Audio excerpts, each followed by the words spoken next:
pribadi perlu untuk dimerdekakan.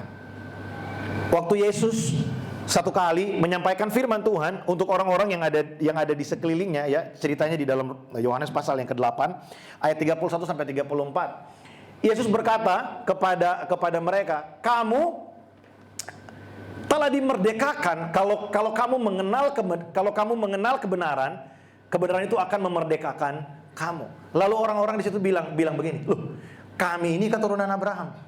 Kami ini tidak pernah menjadi hamba dari siapapun. Kami ini tidak pernah menjadi hamba dari siapapun." Dan Yesus ingin kasih tahu buat kita begini. Perhambaan kita, mungkin kita tidak bekerja paksa buat orang lain. Kita mungkin tidak bekerja secara paksa untuk orang lain, untuk satu pemerintahan tertentu. Tapi ada sesuatu yang mengikat kita, yang membuat kita tidak dapat berbuat apa-apa, yang membuat kita sangat terbatas untuk melawan, yang disebut dosa. Saudara, dosa itu bukanlah sekedar perbuatan. Dosa itu bukan sekedar perbuatan atau sesuatu yang kita lakukan. Kalau dosa hanya sekedar perbuatan, kita dengarkan kata-kata motivasi, kita bisa berubah. Karena dia hanya perlu disadarkan lewat pikiran. Kamu jangan buat yang jahat, kamu harus buat yang baik. Tapi dosa itu adalah satu bentuk perbudakan. Coba bilang sama-sama, perbudakan. Dosa itu adalah sebuah perbudakan yang perlu untuk ditebus. Perbudakan itu tidak bisa hanya dilepaskan begitu saja. Dalam konteks Alkitab, kita belajar dari perjanjian lama dengan sampai kepada konsep di perjanjian baru. Di budaya orang Israel pada saat itu, budak itu nggak punya hak sama sekali. Saudara, saya hari ini ingin membagi khotbah ini menjadi dua bagian. Kita akan belajar tentang bagaimana keberdosaan kita yang sangat-sangat parah. Kita tidak punya kuasa apa-apa untuk melawan dosa. Dan kemudian ada kuasa Allah yang memerdekakan setiap kita. Kita harus tahu dulu betapa kita ini sangat rapuh, kita ini tidak punya kemampuan menghadapi dosa, dan kita ini berdosa bukan karena apa yang kita lakukan. Saudara, seringkali kita berpikir begini, konsep dosa kita itu begini, saya mencuri, saya berdosa. Saya mengingini barang orang lain, saya berdosa. Kemudian kita berpikir karena kita melakukannya, kita menjadi berdosa. Apakah benar begitu? Apakah kita berdosa karena kita melakukan sesuatu? Tidak. Alkitab bilang begini, karena semua manusia telah berbuat dosa dan kehilangan kemuliaan Allah. Dalam tulisannya Rasul Paulus dalam kitab Roma, dalam surat Roma, dia tulis satu penjelasan yang sangat baik buat kita untuk dapat membuat kita mengerti begini. Karena kita adalah keturunan kita adalah keturunan Adam, maka kita berdosa. Kayaknya saudara perlu lihat ayatnya ya. Kita lihat sama-sama. Roma pasal yang ke-5 ayat yang ke-12. Dikatakan begini, Roma pasal 5 ayat yang ke-12. Sebab itu, sama seperti dosa telah masuk ke dalam dunia oleh satu orang, dan oleh dosa itu juga maut, demikianlah maut itu telah menjalar kepada semua orang, karena semua orang telah berbuat dosa. Saudara perhatikan, karena kita adalah keturunan Adam yang sudah jatuh ke dalam dosa, maka semua orang yang lahir dari keturunan Adam, kita ini lahir ke dalam dunia, kita membawa dosa dari Adam sampai hari ini. Mungkin ada yang bertanya, iya tapi kan anak yang baru lahir suci murni seperti kertas kosong yang belum ditulis apa-apa. Saya kurang setuju dengan pendapat itu. Karena begini saudara, saya bukan kebetulan, saya punya anak usia 3 tahun gitu saudara ya. Saya percaya sekali tidak pernah ada orang tua yang mengajari anaknya berbohong. Saya percaya sekali tidak pernah ada orang tua yang mengajari anaknya untuk malu, untuk punya rasa malu ya. Selalu orang tua mengajar untuk anaknya punya confidence, rasa berani gitu ya. Jujur, terbuka apa adanya. Tapi kenapa anak-anak tanpa kita latih, tanpa pernah dapat referensi dari mana, kok bisa punya keinginan menyembunyikan sesuatu, apalagi kesalahan? Kenapa anak-anak punya keinginan, terpikir seperti itu? Itu membuktikan saudara bahwa dosa itu merusak kehidupan manusia, bahkan dari anak yang baru lahir. Kita berdosa bukan karena kita melakukan dosa, tapi kita melakukan dosa karena kita adalah orang yang memang berdosa. Saya dan saudara, setiap kita yang ada di tempat ini, kita lahir dari keturunan Adam dan kita berdosa. Semua orang yang ada di dalam dunia, kita adalah orang yang berdosa. Dosa datang ke dalam hidup manusia, merusak gambar Allah dalam hidup kita. Sehingga begini, kalau kita lihat sekarang, waktu Tuhan menjadikan langit dan bumi, Adam diberi tugas untuk memberi nama para binatang, ya. Ada memberi nama para binatang. Tidak ada binatang yang tidak tunduk sama Adam. Tidak ada binatang yang tidak takut sama Adam. Hari ini, saudara berani makan pagi dengan buaya? Ya, saudara berani jalan-jalan siang dengan ular kobra? Ya, Adam melakukan itu semua. Tapi karena ada dosa, merusak gambar Allah dalam hidup manusia. Sehingga hari ini, saudara, keterbatasan yang sangat-sangat luar biasa terjadi dalam hidup kita. Itu dari segi kemampuan, ability. Kita kehilangan banyak sekali kemampuan karena kehilangan kemuliaan Allah dalam hidup kita. Tapi ada yang lebih buruk dari itu, saudara. Ini yang mengikat manusia, yang membuat kita dikatakan kita menjadi hamba dari dosa. Saudara, perjalanan kekristenan, perjalanan iman kehidupan kita dengan Tuhan, itu adalah perjalanan yang mengubahkan kehidupan kita dari kehidupan yang sangat rusak karena dosa menjadi kehidupan yang semakin hari semakin sempurna serupa dengan Kristus. Gambar Allah yang rusak disempurnakan oleh Allah setiap hari, setiap peristiwa, melalui setiap proses yang kita jalani setiap hari. Nah, seringkali kita tidak menyadari begini.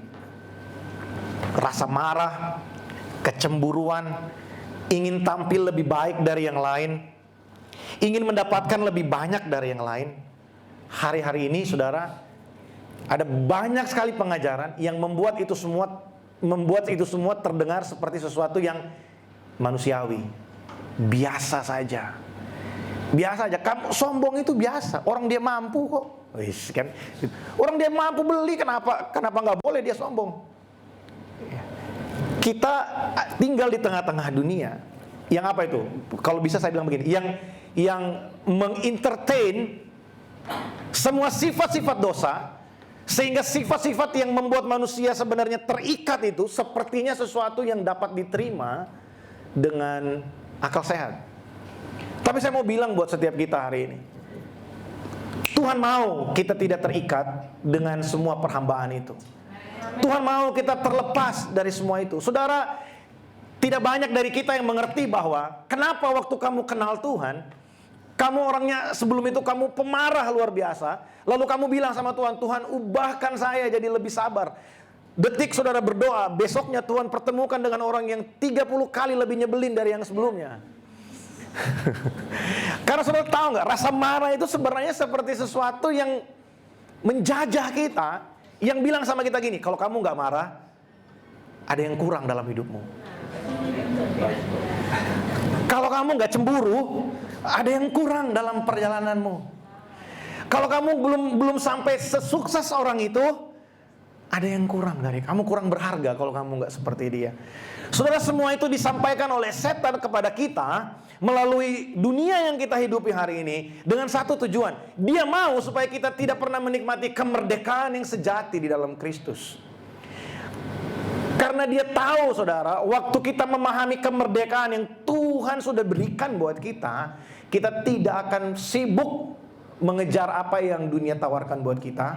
Kita tidak akan sibuk memikirkan menyenangkan apa yang buat kita ini happy, tapi kita akan sibuk untuk melakukan apa yang Tuhan mau kita lakukan. Saudara, perhambaan ini sangat-sangat mengikat kita, sangat-sangat membuat kita tidak mampu untuk keluar dari semuanya ini. Sangat-sangat membuat kita, ada banyak orang yang, saya tidak tahu saudara pernah baca ceritanya, ada orang yang sampai frustasi menghadapi kelemahannya dan mereka memutuskan untuk bunuh diri. Karena nggak mampu lagi menghadapi bahwa dia harus melakukan dosa berkali-kali. Tapi saya mau kasih pengharapan dari Tuhan buat saudara hari ini. Saudara tidak perlu mengakhiri hidupmu, karena Tuhan sudah berikan engkau kemerdekaan di dalam Dia. Saudara, kita harus menyadari betul bahwa kita perlu kemerdekaan. Kita tidak mampu menghadapi dosa. Rasul Paulus bilang begini, yang baik yang ingin aku lakukan, tapi yang aku lakukan justru yang jahat. Kita berpikir dalam hati, oh saya akan lebih sabar, saya akan jadi orang yang murah hati, saya akan jadi orang yang murah senyum, saya akan jadi orang yang lebih mudah mengampuni daripada marah, saya akan jadi orang yang lebih mudah berrekonsiliasi daripada ngambek. Tapi pada kenyataannya saudara, pada kenyataannya kita harus mengakui bahwa karena kita sudah rusak karena dosa, seringkali yang terjadi sebaliknya. Kita mau jadi orang sabar, tapi yang terjadi kita jadi orang yang suka ngamuk. Kita mau jadi orang yang sabar, tapi kita jadinya orang yang kalau bisa cari yang cepat lah gitu ya. Ayo potong jalan aja gitu ya. Ya, ayo ambil aja antriannya gitu ya. Kita maunya yang cepat, tapi yang terjadi kita mau lakukan yang baik, tapi yang termanifestasi dari hidup kita seringkali adalah sesuatu yang jahat. Saudara, harus kita perlu untuk menyadari begini, ada fakta dalam hidup kita bahwa dengan kemampuan kita sendiri, kita tidak mampu menghadapi dosa. Dengan kekuatan kita sendiri, kita tidak akan pernah bisa keluar dari perbudakan dosa. Saudara, perjalanan, kenapa saya sebut ini tadi? Karena saya mau kita mengerti begini. Perjalanan kita, detik kita pertama kali mengaku dengan mulut, percaya dalam hati Yesus Kristus adalah Tuhan dan Juru Selamatku, itu bukan titik akhir saudara ya. Itu titik nol perjalanan hidup kita. Itu titik nol perjalanan kehidupan yang baru, di mana kita akan terus dibawa Tuhan, dimerdekakan. Kita akan terus dibawa Tuhan, diubahkan dari satu area kepada area yang lain, dari satu kelemahan kepada kelemahan yang lain. Ya, saudara, seperti Rasul Paulus bilang begini dalam Roma 8 ayat 28 sampai 29. Nah, semua pasti hafal ayat 28 kan? Kita tahu sekarang bahwa Allah turut bekerja dalam segala sesuatu untuk mendatangkan kebaikan bagi semua orang yang dikasihinya, yaitu mereka yang terpanggil sesuai dengan. Nah, ayat 29 seringkali kita gak mau baca. Karena semua orang yang dipilihnya dari semula, mereka ditentukannya dari semula, mereka yang ditentukan dari semula, mereka dikuduskannya dari semula, supaya mereka menjadi serupa dengan gambaran anaknya. Saudara, kita mengalami yang namanya sanctification di dalam Tuhan, pengudusan di dalam Dia. Nah, kata sanctification ini yang pada hari ini kita terjemahkan sebagai kata dimerdekakan. Ada 3 step sanctification dalam hidup kita. Yang pertama, positional sanctification, secara posisi. Waktu kita berdoa, waktu kita mengaku Yesus Kristus sebagai Tuhan dan Raja, secara posisi, sekalipun kita masih tinggal di dalam dunia yang jatuh dalam dosa, sekalipun kita masih tinggal di dalam daging yang penuh dengan dosa, tapi secara posisi kita menjadi orang yang dibenarkan di hadapan Allah. Apa pekerjaan? Melalui siapa? Melalui orang tua kita, suami kita, istri kita, teman-teman kita. Dan di situ kita perlu bergumul. Ada banyak orang yang tidak menyadari hal ini, sehingga kemerdekaan itu menjadi sesuatu yang sepertinya ya sudah, kita udah terima, sekarang terserah saya. Enggak. Tuhan menerima kita apa adanya, tapi Dia tidak membiarkan kita gitu-gitu aja. Sekali lagi ya, Tuhan menerima kita apa adanya. Dia memerdekakan kita oleh darahnya, Dia memerdekakan kita oleh pengorbanannya. Kita sebagai manusia, posisi kita adalah menerima kemerdekaan itu. Kita menerima kebebasan itu. Kita menerima hidup yang baru itu. Tapi kita nggak berhenti sampai di situ. Kita berjalan bersama dengan Kristus dan Tuhan melakukan perubahan dalam hidup kita. Saudara, Rasul Paulus bilang begini, dulu kamu adalah hamba dosa, dulu kamu punya kewajiban untuk ikuti semua yang kamu mau, untuk menjadikan dirimu sebagai Tuhan bagi kamu, untuk menjadikan preferensimu sebagai sesuatu yang harus kamu kejar. Tapi syukur kepada Allah, sekarang kamu di dalam Kristus. Yang kamu lakukan bukan lagi untuk bukan lagi untuk menyenangkan hatimu, bukan lagi untuk mengejar apa yang dunia berikan buat kamu, tapi yang kamu lakukan adalah untuk melakukan apa yang Bapa mau untuk kamu lakukan. Ada orang yang berpikir begini, jangan-jangan kemerdekaan di dalam Kristus itu sama dengan perbudakan baru. Gitu ya. Dulu diperbudak dosa, sekarang diperbudak Tuhan. No. Dosa memaksa kita untuk melakukan apa yang jahat, ya. Membuat kita merasa tidak mampu, membuat kita merasa malu, dan pada akhirnya kita membenci diri kita sendiri. Tapi Tuhan mau kita melakukan kehendaknya. Di saat yang bersamaan Tuhan memberikan kita vision, memberikan kita satu pengertian bahwa Tuhan mau kita menjadi serupa dengan Dia. Tuhan menyediakan yang lebih baik dari apa yang kita pikirkan baik. Saya mau bilang buat saudara hari ini, Tuhan menyediakan bagi saudara lebih baik yang hari ini saudara anggap baik. Tuhan menyediakan yang lebih sempurna dari apa yang saudara pikir sempurna hari ini. Mungkin dalam perjalanan pengiringan kita kepada Tuhan, hari ini setiap kita, semua kita yang ada di sini, kita ada di satu fase yang namanya progressive sanctification. Kita hidup di dalam kemerdekaan dan kita dimerdekakan setiap hari. Kita hidup di dalam kemerdekaan dan kita dimerdekakan setiap hari. Saudara, ada banyak area dalam hidup saya yang sampai hari ini masih terus perlu untuk dimerdekakan oleh Tuhan. Waktu saya pertama kali menjadi full time, saudara, saya sangat dikuasai oleh rasa kekhawatiran. Saya belum menikah, saya takut sekali masa depan saya gimana nanti ya. Nanti saya akan kemana habis ini ya. Saya mau diutus kemana habis ini. Karena buat orang-orang yang sekolah Alkitab sering kali itu doanya tuh lucu-lucu, saudara ya. Saya nggak tahu yang tinggal di Malaysia relate atau enggak gitu ya. Tapi yang di Indonesia kadang kala gitu ya, habis sekolah Alkitab di hari terakhir biasanya ada malam pengutusan gitu ya. Giliran kota-kota besar yang disebutin ya, Surabaya, Bandung, Jakarta. Wow, utuslah aku Tuhan gitu kan. Giliran masuk ke Indonesia Timur, mulai Maluku Utara, mulai masuk ke daerah Papua, ini aku Tuhan, utuslah dia gitu ya. Ini aku Tuhan, utuslah dia gitu, jangan saya. Karena di sana bahaya sekali gitu ya. Nah, saudara, ada banyak area dalam hidup saya yang sampai hari ini masih terus harus dimerdekakan oleh Tuhan. Dan saya percaya setiap kita juga punya area-area yang harus terus mengalami sanctification atau dimerdekakan oleh Tuhan. Jangan pernah merasa puas kalau kita sudah punya satu. Mungkin kita sadar hari ini, oh dulu saya pelitnya minta ampun, sekarang saya udah murah hati. Udah, jangan stop di situ, saudara. Masih ada banyak bagian dalam hidup kita yang belum berubah dan Tuhan mau itu berubah. Ada banyak orang bilang gini, oh enggak, memang saya orangnya kayak gini. Ya, itu pendapat yang salah. Tuhan gak ciptakan kita jadi orang sombong. Tuhan tidak ciptakan kita jadi orang yang egois banget, enggak. Tuhan mau kita seperti Dia.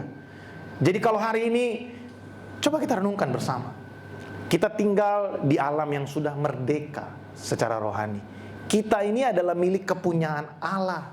Saudara coba renungkan, Yesus ajar kita berdoa.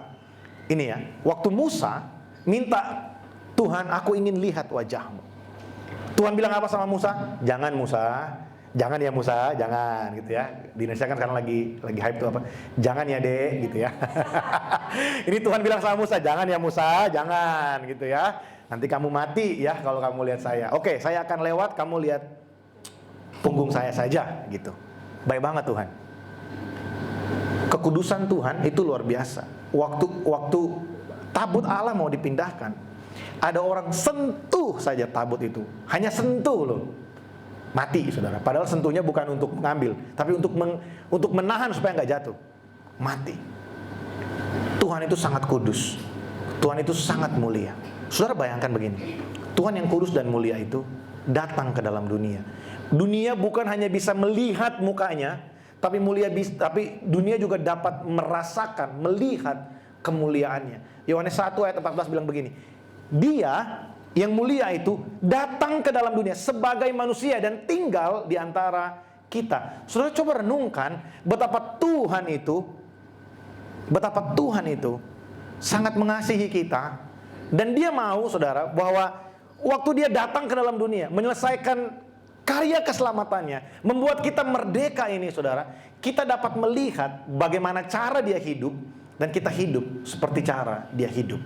Bagaimana dia menghadapi orang berdosa, bagaimana dia sabar terhadap ketidakpercayaan orang lain, bagaimana dia mengasihi orang-orang yang tidak dianggap oleh orang lain, bagaimana dia menghadapi bagaimana orang-orang yang datang untuk menyerang dia, orang-orang yang ingin bertanya jawab dengan dia, orang-orang yang ingin melempari dia dengan batu, bahkan bagaimana dia menghadapi kematian. Tuhan mau supaya kita yang hari ini hidup di dalam kemerdekaan yang sudah dia berikan buat kita, pada akhirnya kita pun menjadi sama, serupa dengan dia. Amin, saudara. Jadi kalau hari ini kita merdeka, hari ini kita udah merdeka. Di dalam Kristus kita merdeka. Now, what next? Mari tinggal di dalam kemerdekaan itu. Jangan mau dijajah lagi dengan apa yang bukan menjadi keinginan Allah, kehendak Allah dalam hidup kita. Saudara, kita perlu untuk selalu memberitakan Injil ini dalam pikiran kita. Saya sudah ditebus. Tadi pujian yang kita naikkan bagus sekali. Ya, saya dibenarkan, saya ini utuh, saya diselamatkan oleh darah Yesus. Saudara sadarkan itu. Supaya kita tidak lagi dijajah oleh roh agamawi atau keagamawian.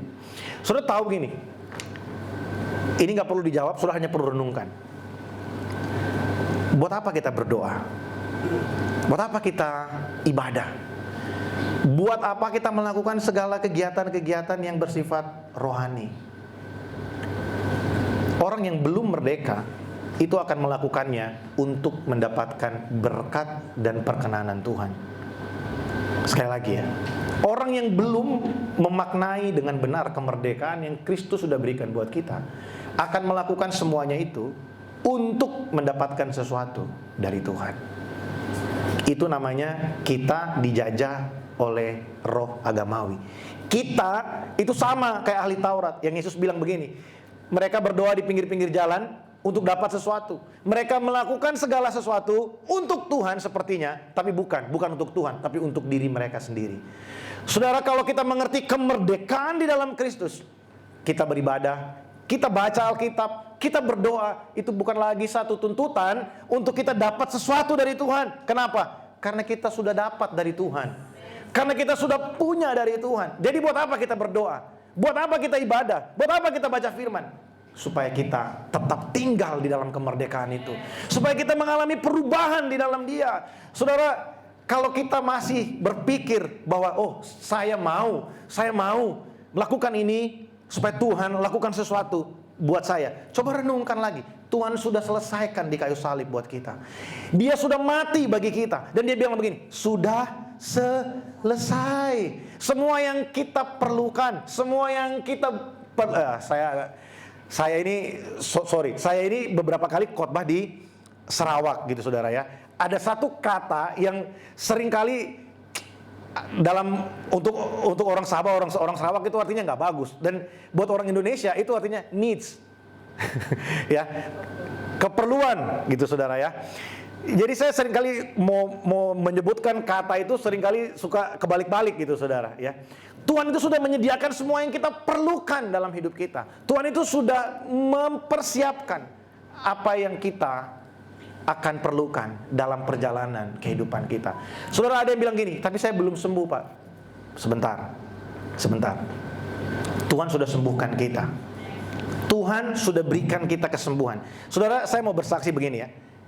Ada orang tanya, Pak, kenapa nggak beli mobil di Malaysia? Satu, saya belum punya SIM, saya belum punya license gitu. Kedua, mata saya ini hanya punya jarak pandang 20 meter. Ya, itu udah pakai kacamata, hanya 20 meter. Itu pun nggak bisa jelas lihat muka orang lagi ketawa, lagi marah, saya nggak bisa lihat gitu ya. Itu udah pakai kacamata, saudara. Jadi kalau saya bawa mobil, tujuannya pasti ke sorga. Ya, bukan ke mall, nggak, pasti ke sorga itu tujuannya kalau saya bawa mobil. Karena saya doa dulu sebelum jalan ya. Nggak, gini. Ada banyak orang tanya gitu, Pak, kenapa nggak punya mobil? Nggak, bukan karena saya nggak mau beli, bukan. Saya juga tahu saya perlu itu, gitu ya. Tapi saya nggak mampu, saya belum bisa nyetir gitu, saudara. Kita ini tinggal di dalam dunia. Sebentar, saya lihat satu. Oke. Saudara, Kristus mau supaya kita ini menikmati semua yang baik di dalam Dia. Dia sudah sediakan segala sesuatu yang kita perlukan dalam perjalanan kehidupan kita. Saya tidak pernah menyangka, tidak pernah berpikir bahwa saya akan lahir dalam keadaan seperti ini. Waktu saya sekolah, saya pikir ini suatu hal yang buruk buat saya gitu ya. Kulit saya nggak bisa lama-lama karena panas matahari, mata saya sangat terbatas, dan fisik saya itu sangat jauh berbeda. Bukan sangat jauh ya, tapi betul-betul berbeda dari orang-orang yang ada tinggal bersama dengan saya. Kalau di Malaysia mungkin agak mending lah, tapi di Indonesia jarang banget saudara lihat ada orang bule fasih bahasa Indonesia gitu ya. Tapi setelah saya pindah ke Jakarta dan 2014 saya mulai melayani di luar negeri, ini jadi sesuatu yang menguntungkan buat saya. Dan saya ngerti di situ kenapa Tuhan ciptakan saya seperti ini, karena satu hari nanti saya harus pulang pergi setiap 2 minggu melewati 3 negara, Indonesia, Singapura, dan Malaysia. Bukan rasis saudara ya, tapi orang di imigrasi itu melihat penampilan ya. Hanya Tuhan yang tidak melihat rupa memang, betul. Tapi orang imigrasi itu melihat penampilan. Saya datang dengan pakaian rapi seperti ini gitu kan. Dia nggak perlu banyak tanya kamu ngapain di sini, berapa uang yang kamu bawa. Dia nggak perlu tanya, udah langsung ya. Beberapa kali sih ditanya gitu ya. Tapi tidak ada persoalan yang cukup berarti. Saya mau bilang buat saudara begini ya. Tuhan itu sudah mempersiapkan semua yang kita perlukan untuk hidup di dalam kemerdekaan. Kesembuhan yang saudara rindukan itu sudah Tuhan siapkan buat saudara. Mungkin saudara berpikir saudara sakit. Saya berdoa buat mata saya berdoa untuk kulit saya berdoa untuk pemulihan. Tuhan kasih dong mata yang paling enggak saya bisa bawa mobil aja gitu, supaya saya bisa enak ke sana kemari ngantar, bisa ajak keluarga, bisa antar jemput jemaat gitu. Tapi Tuhan belum kasih sampai hari ini. Apakah Tuhan tidak berkuasa? Tidak, Tuhan tetap berkuasa. Apakah Tuhan tidak baik? No, Tuhan tetap baik. Tapi kebaikan Tuhan ditunjukkan dengan cara yang berbeda. Jadi kalau saudara hari ini berdoa untuk kesembuhan, saudara pikir gini, Tuhan, aku udah merdeka, aku udah dimerdekakan di kayu salib oleh kuasa-Mu. Salibmu adalah kemerdekaanku. Aku sekarang mau, aku sembuh di dalam nama Yesus. Kalau saudara belum sembuh, jangan pikir Tuhan gak baik. Coba renungkan lagi, ada kebaikan-kebaikan lain yang Tuhan siapkan, yang Tuhan sudah lakukan dalam hidup saudara. Jangan sampai itu tidak menjadi ucapan syukur kita, saudara. Amin, saudara. Jadi kemerdekaan kita di dalam Kristus, adalah sesuatu yang membawa perubahan dalam hidup kita. Jangan sampai kita dijajah lagi oleh keagamawian. Saudara, di tempat kami saya berulang kali mendorong semua jemaat, mengajar semua jemaat untuk begini. Apa yang bisa kita lakukan buat Tuhan? Pelayanan, memberi bagi pekerjaan Tuhan. Jangan sampai itu kita lakukan sebagai bentuk transaksi dengan Tuhan, ingin mendapatkan sesuatu dari Tuhan. Jangan. Kenapa? Karena Tuhan sudah memberikan bagi setiap kita, dan itu cukup bagi kita. Bukan uangnya yang cukup, tapi kasih karunia-Nya cukup bagi setiap kita.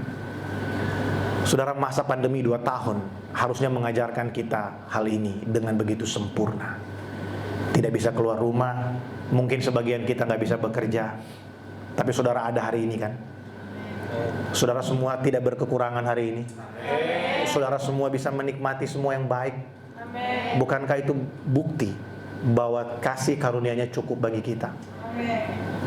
Saudara, kalau kita hari ini mungkin masih terus diintimidasi setiap kali kita tidak melakukan ini dan itu, coba kita cek.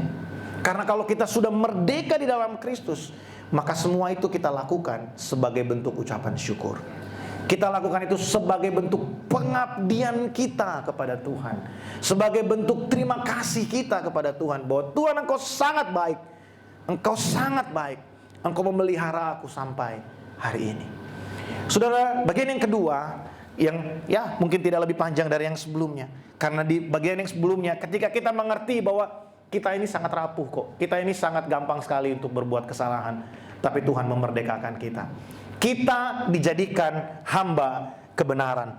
Saudara, kita lihat sama-sama Roma 5 ayat yang ke-15 sampai ayat yang ke-16. Saya baca bagi setiap kita. Tetapi karunia Allah tidaklah sama dengan pelanggaran Adam. Sebab jika karena pelanggaran satu orang, semua orang telah jatuh dalam kuasa maut, jauh lebih besar lagi kasih karunia Allah dan karunianya yang dilimpahkannya atas semua orang karena satu orang, yaitu Yesus Kristus. Dan kasih karunia tidak berimbang dengan dosa satu orang. Sebab penghakiman atas satu pelanggaran itu telah mengakibatkan penghukuman, tetapi penganugerahan karunia atas banyak pelanggaran itu mengakibatkan pembenaran. Saudara, Kristus bukan hanya melepaskan kita dari neraka. Neraka itu akibat dosa, kematian, maut. Kristus bukan hanya melepaskan kita dari akibatnya dosa, tapi Kristus juga membebaskan kita dari perbudakan dosa. Ada banyak orang yang masih berpikir begini, saya diselamatkan supaya saya tidak jadi masuk neraka, supaya saya tidak menerima hukuman. Saudara, itu pengertian yang sangat sempit sekali tentang kemerdekaan di dalam Kristus. Kristus bukan hanya membuat kita tidak lagi mengalami akibat dari dosa atau akibat dari kesalahan kita, tapi di dalam Yesaya, di dalam kitab Yesaya, dia mendapat pewahyuan yang luar biasa. Ayat yang sangat-sangat saya sukai setiap kali ada dalam perenungan perjamuan kudus. Pagi atau malamnya saya selalu baca ini. Firman Tuhan bilang begini, dia tertikam oleh karena penderitaan kita. Dia diremukkan oleh karena apa yang kita lakukan. Ganjaran yang mendatangkan keselamatan diberikan kepadanya. Kristus itu tidak hanya melepaskan kita dari akibat yang harus kita terima karena kita melakukan dosa, tapi dia melepaskan kita dari dosa itu sendiri, dari perbudakan itu sendiri. Yang artinya begini, saudara, waktu kita sekarang tinggal dalam kemerdekaan, kita bukan lagi pribadi yang harus mengikuti apa yang dosa mau untuk kita lakukan. Kita bukan lagi pribadi yang harus mengikuti apa yang dosa tawarkan untuk kita lakukan. Karena kita sudah dimerdekakan, sekarang kita bukan lagi miliknya dosa. Kita sekarang miliknya Allah yang harus melakukan apa yang Allah mau untuk kita lakukan. Saudara, mungkin saudara berpikir begini, tapi kan kita masih tinggal dalam dunia yang jatuh dalam dosa. Lalu apa makna kemerdekaan itu? Merdeka di dalam Kristus itu artinya begini, sekalipun kita masih tinggal di dalam dunia yang sudah berdosa, sekalipun kita masih tinggal di dalam tubuh yang sudah berdosa ini, tapi dosa tidak berkuasa atas hidup kita. Sekalipun kita masih tinggal di tengah-tengah pergaulan yang semuanya mungkin tidak kenal Tuhan, berbuat dosa merupakan satu kebanggaan buat mereka, tapi dosa tidak berkuasa atas hidup kita. Dosa tidak berkuasa atas keinginan kita. Dosa tidak berkuasa atas apa yang kita lakukan setiap hari. Lalu apa yang berkuasa? Firman Tuhan yang berkuasa dalam hidup kita. Apa artinya menjadi hamba kebenaran? Menjadi hamba kebenaran adalah kita dengan kesadaran membangun satu kebiasaan yang baru. Paulus bilang begini, dulu kamu hamba dosa, sekarang kamu hamba kebenaran. Harus ada kebiasaan yang baru yang berlawanan dengan kebiasaan yang lama yang kita bangun dalam perjalanan hidup kita. Sebagai langkah aplikasi dalam hidup kita, saudara, hari ini adalah momentum yang baik kalau kita mungkin selama ini merasakan atau mengalami kita sepertinya kalau orang kita sering dengar som-som kuku gitu ya, kadang baik kadang enggak. Hari ini momentum yang baik, saudara. Begini, buatlah satu keputusan dalam hidupmu untuk melakukan apa yang dulu kamu gak suka dan sekarang kamu mau mulai dari awal. Dulu kamu gak suka untuk mengampuni, sekarang mulai belajar mengampuni. Dulu kamu gak suka untuk mendoakan orang yang bikin kamu kecewa kan, sekarang belajar untuk doakan mereka. Dulu kita nggak suka untuk bangun lebih pagi. Kalau kita di tempat kami ibadahnya pagi ya, bangun lebih pagi, memberikan waktu untuk melayani Tuhan. Sekarang belajarlah melayani Tuhan. Kenapa? Karena kalau kita tidak pernah membuat satu kebiasaan yang baru, jangan heran kalau kehidupan kita akan terus-terusan susah keluar dari perbudakan yang lama. Kita harus mulai yang baru.